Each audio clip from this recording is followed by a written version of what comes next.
হাওড়া জেলার একজন বিশিষ্ট ব্যবসায়ী এসেছিলেন। তিনি এসে বলছেন, আমার বড় ইচ্ছা হুজুর কিবলার হাতে আমি একটু বায়াত হব। আজকেই রাত্রি 2টার সময় আমার আইম অফিসে। আমি বললাম যে ভাই, আপনি যদি বলেন দেখা করব সেটা বলে দিই, কিন্তু হুজুর কিবলার হাতে বায়াত হওয়া আর পাথর চিবিলিয়া দুটো একই জিনিস।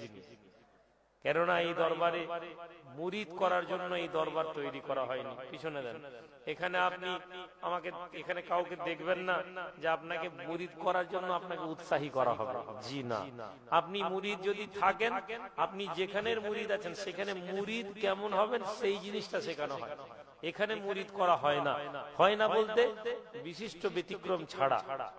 আপনি ভাবলেন যে এসে গেলাম আর আমাকে পাগড়ি ফেলে মনে হয় মুরিদ করে দিবেন, জি না।